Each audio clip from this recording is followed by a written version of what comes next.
Go. Hello out there, everyone in fantasy land. Welcome to Father, Son, and Holy Sport. My man T Money from San Francisco. This is G Man from Columbus, Ohio.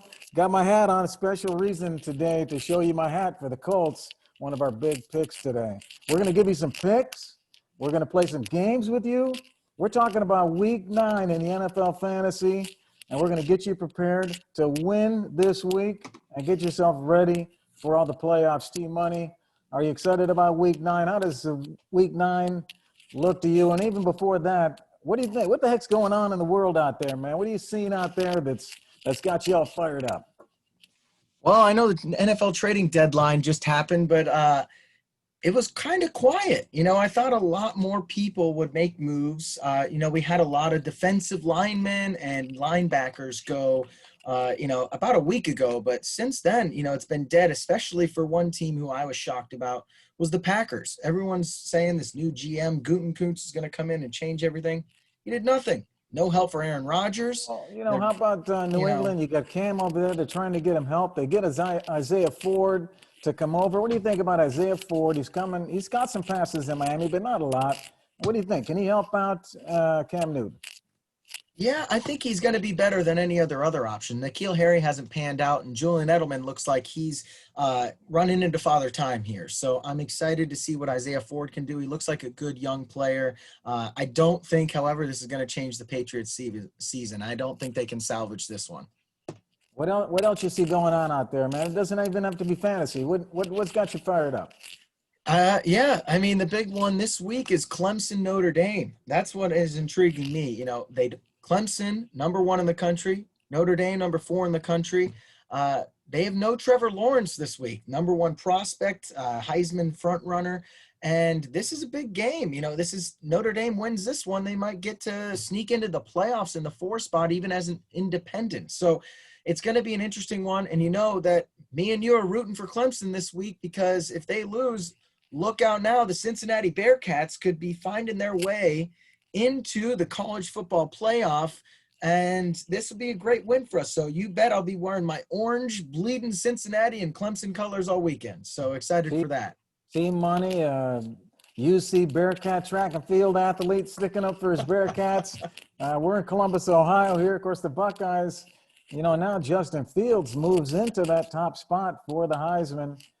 Can he hold that top spot and bring it all the way home and get that Heisman? Yeah, he's played great this year. He's on track to have an even better year. He looks stronger. He looks cleaner. Their run game's been horrible, so they're just leaning on him. I really like Justin Fields. I think any other year he would be the clear-cut number 1 prospect coming out this year. But unfortunately, you're going up a once-in-a-decade kind of guy in Trevor Lawrence. But phenomenal prospect there in Justin Fields. Yeah. We're excited about him here, but we're excited about a lot of things. So what else you got, T Money? What else you got? We got any other topics? Yeah, I know the NBA is looking to start here soon. That's going to be an interesting one. I know they're trying to, the owners want to get it started on Christmas Day, and the players want to get it started in MLK. It's kind of a conundrum here. Half these teams have not played since March. They didn't go to the bubble. If you forget, the non-playoff teams did not go. And then the people who didn't even make the playoffs that went to the bubble, they left in, June. So 80% of this league hasn't played since June, and they're ready to go. But your best player, LeBron James, just finished 3 weeks ago, and you're going to tell him to start in a month and a half. He has already said multiple times, and to Obama this past weekend on his show, The Shop, that he's probably going to cherry pick games and lean on Anthony Davis a bit. So I expect them to actually get this done in Christmas Day because the figures I've seen is they could lose up to $1 billion if they don't start before Christmas Day. I expect them to get it started, but LeBron James is probably going to be sitting out for, I think, at least the first 2 to 3 weeks of this if it happens. Well, hey, it's been a crazy year with COVID, and 2020 was an odd year. We got 2 months left, and now we move into 2021, and COVID's still going to be hanging around with us, messing up these games and messing up these athletes and their training. See a lot of guys injured. They just don't Yeah. have, their bodies are not in shape, and that's going to affect us this week in week 9 as we look at as we roll into our fantasy games here today. We're going to see that injuries COVID, it's affecting some of the teams. So what we got planned for you today, guys, is we are going to play a few games. You can play along with us. T-Money, the first game we're going to play is called Lemons and Lemonade. Lemons and Lemonade is about picking the top 5 waiver wire starts. So who should you grab off the waiver wire, or maybe they sit on your bench, they haven't done well. Who should you pick?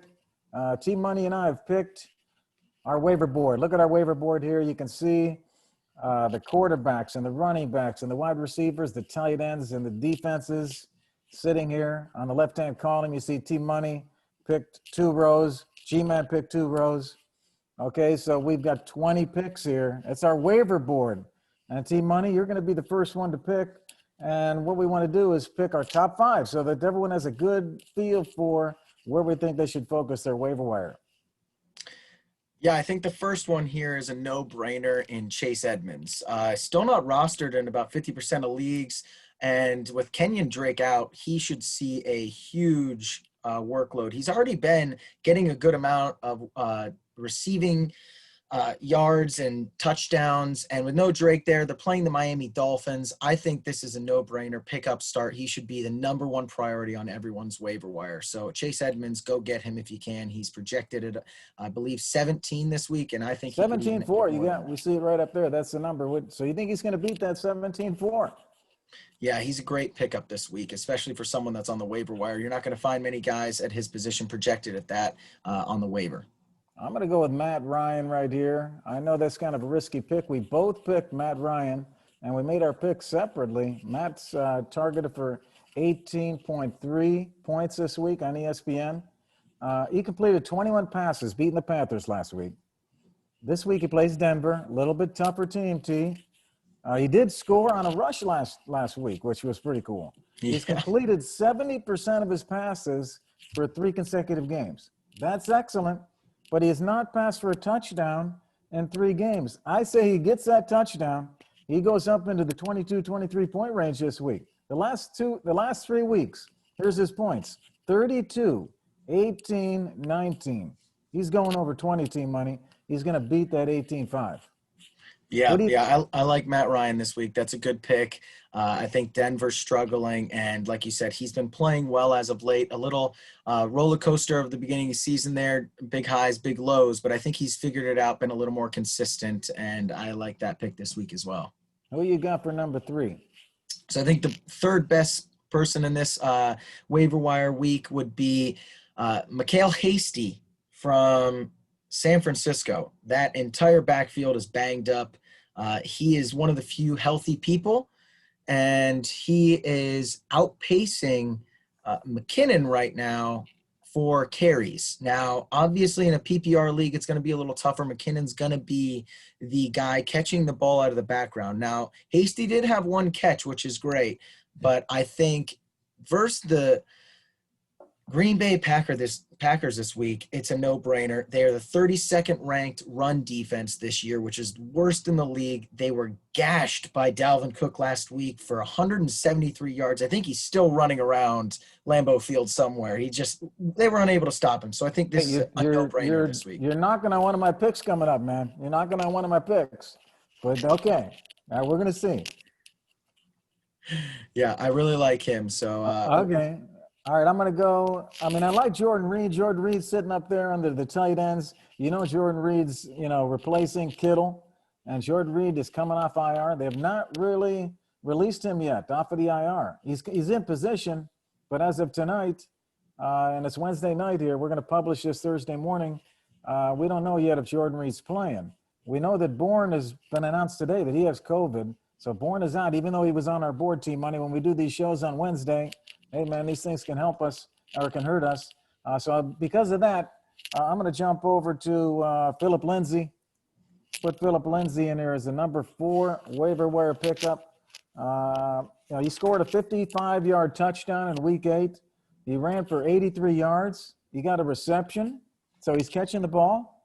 The Broncos beat the Chargers 31-30. They won the game. He severely outpaced Gordon. I think he's taken over, and he's doing that consistently. The last 3 weeks, he's got 10 points, 8 points, and 16 points. He's only got to beat 7.6. I think he's definitely going to do that, T-Money. I think he's up around 15, Philip Lindsay. Yeah, I really like that pick. Philip Lindsay was a clear-cut number one last year, and they brought in Gordon. Through the first game or two, he was even paced on touches with Gordon, and I thought he would end up being the RB1 by the end of the year. I wouldn't be surprised if they even release Gordon after this year because I think they love Lindsey so much. He's just been a little banged up.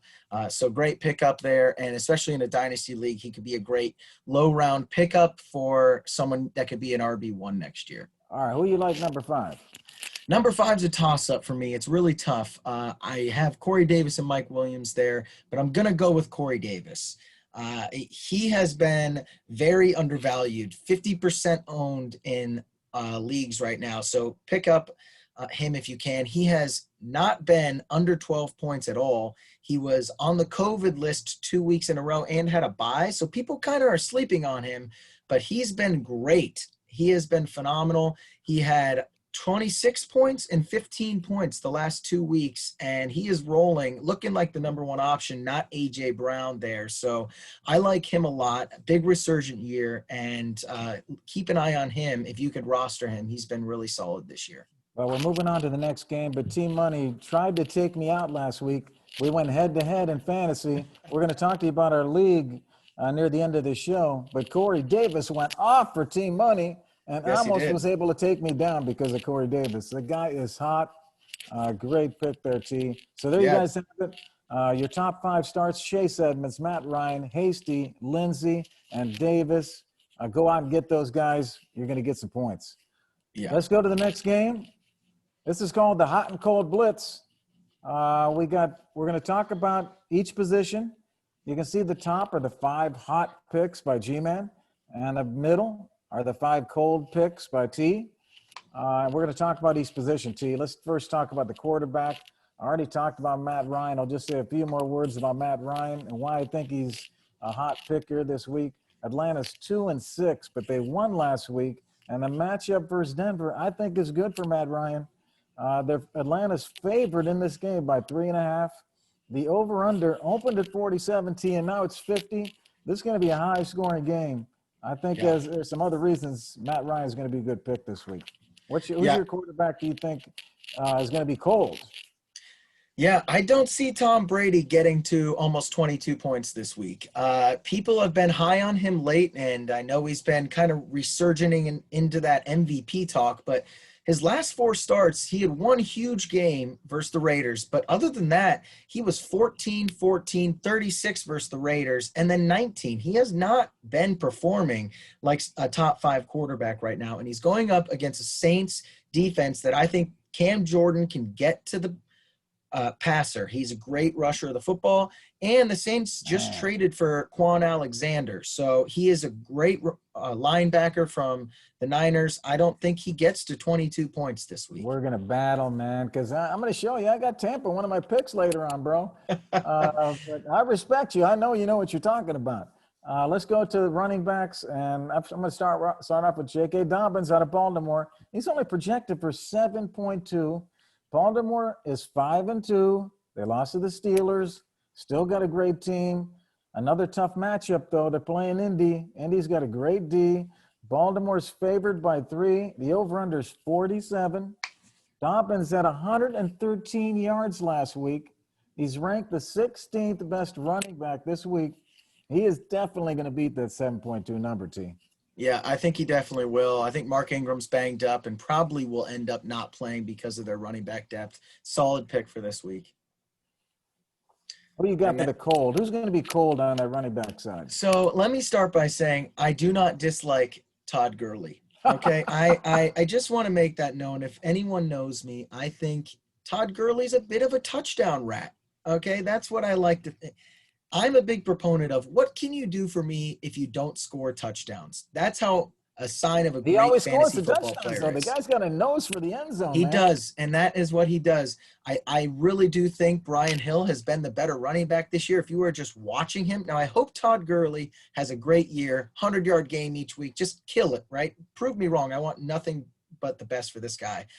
But if you take out his touchdowns the last 3 weeks, just the last 3 weeks, his points are 4, 10, and 9. This guy can't keep up this touchdown rate at this absurd. He's averaging a touchdown a game, which is already absurd. I just think there's no way he can keep this role. It's going to be a high-scoring game in Denver. I'm nervous about that, but at some point he's not going to score a touchdown, and if he doesn't, he's not going to get anywhere close to double digits. All right, let's do this wide receivers. Everybody here, you can see our other picks on the tight ends and the defense. Just to keep this thing moving in the time, let's just cover the wide receivers, and then we'll jump on to the next game. But this is the hot and cold blitz. So I'm going, for the hot pick of the week. You guys might be surprised. I'm going with Juju. He's got 13.1 as his projection. The hot means that he's going to beat that, but I think he's going to beat that. Pittsburgh's undefeated. They beat the Ravens last week. It's a good matchup for Juju. They're playing Dallas. He caught 7 of 8 targets last week, T. He led the team in receiving for 2 straight games now. So the last 2 weeks, he's had 18 points and 14 points. And now he's playing Dallas. He's going over 13. Yep, I totally agree with that. And to piggyback off your Dallas thing, we got Amari Cooper here going up against one of the best defenses and also being thrown to by a 3rd string, potentially a 4th string. They're talking about bringing their practice squad quarterback out. Now, DiNucci threw 40 times last week. Cooper only got 5 targets, caught 1. This guy's not getting anywhere close to 12. And a little sleeper pick here, watch out for Marvin Jones. He's projected at 14. Matt Stafford's now on COVID protocol, so he is not getting anywhere close to 14. Oh, okay. So watch out for that little sliver. Just happened today. So yeah, those are my wide receivers as well. Good news. Hey, we're coming up with news right on the spot. All right, let's go to our picks of the week. T's going to pick his 3 picks of the week. Then G's going to come in with his 3 picks of the week. T, we're going to cover 2 locks. If someone's going to go out there and place a bet, Team Money's going to give you 2 locks, and then we're going to give you the long shot, which is 3 plus 3 or more that we think will win. So who's your 2 locks? Who's your long shot, T? Yeah, I think these locks are pretty much no-brainers here. You got Seattle, who's been playing phenomenal. Now their defense is a little suspect, but they're getting Jamal Adams back. Dunlap's getting more up to speed after getting traded from the Bengals. And something's wrong with Josh Allen. After the first 4 weeks, he was an MVP candidate. Something's wrong now. He is not the same. I think this is an easy cover because Seattle's offense is going to put up 30 points, and I don't think the Bills can. My second lock of the week here, we got the Chargers. They have scored, I believe, an average of 30 points the last 4 games. So the Raiders, though, the last 2 games is averaging about 18, and last week only had 16 points versus the Browns. I just think that the Chargers will be able to outscore them. Got a great quarterback. They have a great quarterback. And who you own on your team. I do. Herbert's been a great young pickup for me, and I picked him up off waivers, man. Yeah, it's been great. It's been great, especially in the Dynasty League. I like him long term. So I like that one a lot going into this week because the Chargers have lost too many, and at some point they're going to win one. So the long shot of the week here, I initially had Houston in here, but it looks like Gardner Minshew's not going to play this week, so the line is flipped in Houston's favor. So the other one I want to give you here is the Saints minus 5.5. Okay. They are, I don't know how they're favored by so much. They have the same record as Tampa Bay. They actually beat Tampa Bay earlier this year. I don't know if people forget this, but they already beat Tampa Bay. And now they're getting Michael Thomas back. So I think that this is an easy long shot of the week. This seems like a large line. I would definitely bet the line, but I could see you teasing it down to a win. So those are my locks of the week. Great picks, except for the last one, Team Money, because I got a lock here on Tampa against New Orleans. And we're going to be tracking and reporting to all of you guys on how we do in our percentages because we want to win you some money. So we're giving you some picks here. So we're going to see if Team Money's right. I got Tampa here as a lock, -5 versus New Orleans. I think both teams have great receivers. And they're going to be loaded up, both teams. But which team can better back up a strong run defense with a pass rush? So I think the Bucs are going to get to Breeze, man. I think they're going to get to him and rattle him. Brady's got the bigger arm. He's got more downfield options. I think Brady's going to take Breeze here, man. I think he's going to cover. the 5. I'm also going to go with Green Bay -5 versus the 49ers. The Packers have had COVID concerns this week. We know that. But the 49ers are just killed with injuries, as we all know. And not only did they get killed last week on the scoreboard, but they lost George Kittle and Jimmy G. They're in trouble, man. They're in worse trouble than they were. And there's the Yeah. other stat for you, T. The Packers are 8-0 against the spread in their last 8 games following a loss. 8-0, Yeah. man. This I'm is a going big Green game Bay. for the Packers. This is a very big game for the Packers. If they don't win this, I think they lose their little Super Bowl contender belt that they might have on here, because they should easily win this bet. I like this a lot. And my long shot of the week, I'm going Indianapolis, man. You know, we have talked about Indy a few of the other games. We got Indiana players. But in the 24 hours since playing the Steelers, the Ravens lost their starting left tackle. And there's a real chance that Marlon Humphrey, one of their D-backs, won't play. So they've lost a couple key players. Marlon Humphrey tested positive for COVID on Monday. I don't think the Ravens are over their slump yet. I think they lost to Pittsburgh. They're coming out of that. They're going to get Indy, and Indy's coming into Baltimore. I know that, but I like those 3 points. I think Indy can win this game. I think the Ravens are still down in the dumps. Yeah, I definitely agree with that. Lamar has not been his MVP status this year. Something is up. He just cannot throw the ball. And Indy is actually getting back Darius Leonard this week, their all-pro linebacker. And they're quietly the #1 defense in fantasy right now. So watch out for them getting back their best player and already being the #1 defense. I think this could be a nightmare matchup for the Ravens, and they could start slipping down the rankings. Well, this is our picks of the week for you all. We're going to tell you next week how we did. Hopefully you can win some money off of T and Mike's picks, and go get it. And hopefully mine, yes. Let's move on to our league. We got this league that we're in together, T Money and I, called the League. Ironically, it's called the League. You go on the ESPN. You can see next to the standings, the league, our name. We're a 12-team PPR. We're going to talk about the league. Of course, we love the guys in the league. All of the general managers of all these teams we're very close to. We've got 12 teams. We're battling. G-Man, got to say, was the defending champ of the league. Team Money, in my rookie year last year, took the title. And Team Money won his league last year, another league, not this league. And so we got we got some good experience here. We're going to try to go through what you're looking at here, the East and the West. We're going to go through some of the teams. Team Money is going to talk about the 4-4 teams. You can see in the East here, we got Diggs out, Jackson, the sad boy kid, all have 4-4 records. Over here in the West, where G-Man's hanging out at the 6-2 record, I might add. Down here at 4-4, we're going to talk about Vinegar and Hooked On, and just talk about those 4-4 teams.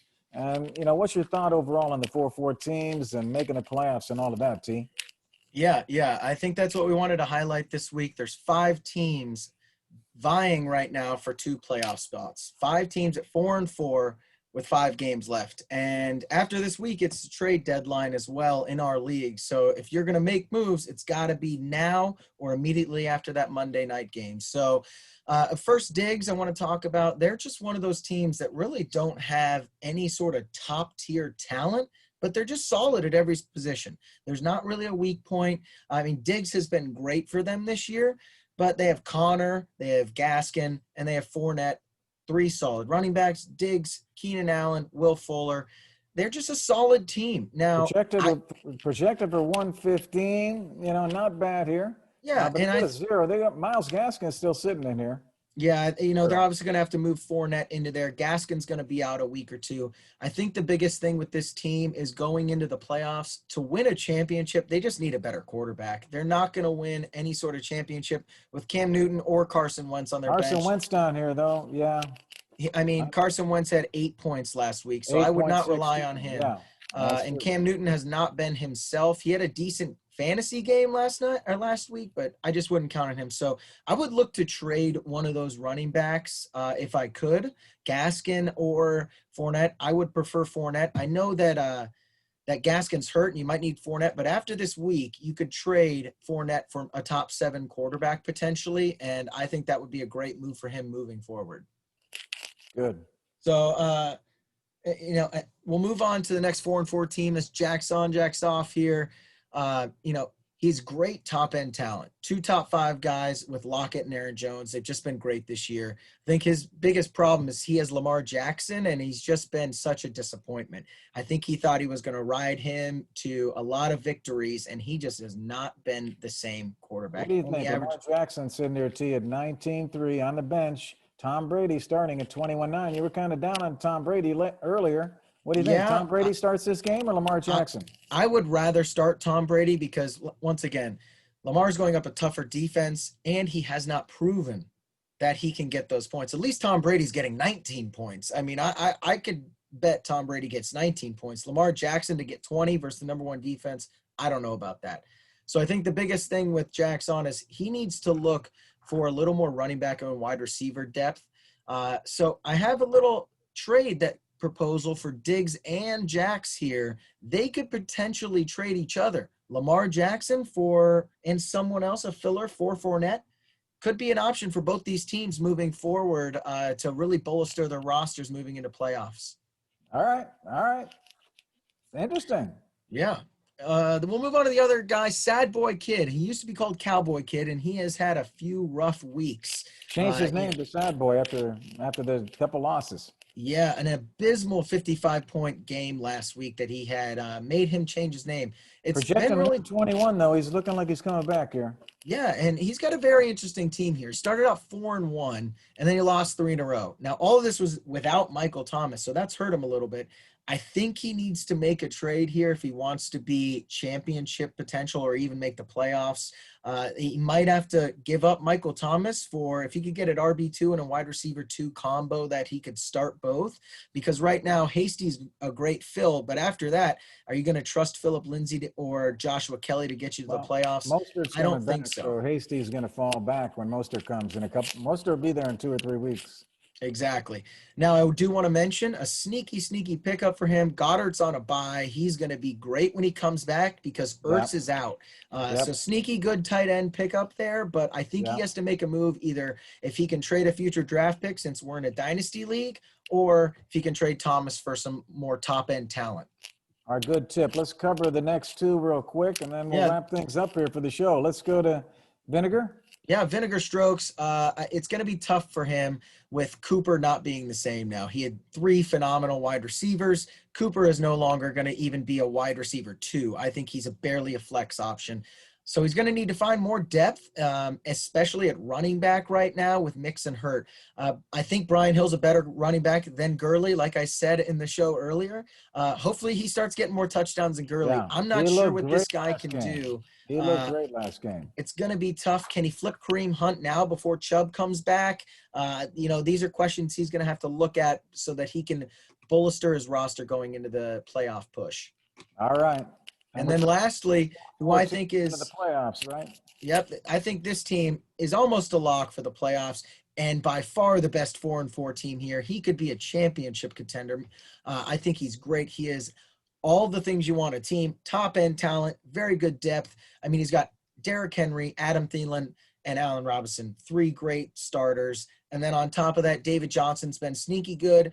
Mike Williams, Sterling Shepard, flex options as well. I mean, I really like this team moving 122 forward. Points and the kicker's not even in yet. Exactly. And I think the biggest thing for this guy is Russell Wilson is carrying him just like he's carrying the Seahawks. So Russell averaging 29. Yeah, so this is a great team heading into the playoffs. I would want this team, and I would be happy if I was this owner. I don't think he needs to make any moves at this point. I don't think there's much he could do unless he could flip some big name, maybe go get Michael Thomas. I'm not sure. So, great. Well, those are 4-4 teams, T. That's a great analysis of those teams, trying to get them to the playoffs. And, we've really had a lot of fun with everyone here going through our games. Hopefully you enjoyed them. Hopefully you learned some things. You got some tips. T, any final points? Yeah, this is a trade deadline for a lot of people coming up here in all your leagues. Don't be scared to make some big moves. Don't sit pat. The best teams are going out and making moves. So you want to win, you got to make moves. And I hope everyone gets a W this week. Good luck in all your leagues. And make sure to wake up at 1 a.m. every morning, get on those waiver wires. Hey, it's G-Man live here from Columbus, Ohio. T-Money from the Cloffice. We call it the Closet Office out in San Francisco, Yes. out in the city. T-Money, great doing the show with you. NFL Fantasy Week 9. Everybody out there, go out this weekend, have fun and win. All right. We'll see you later.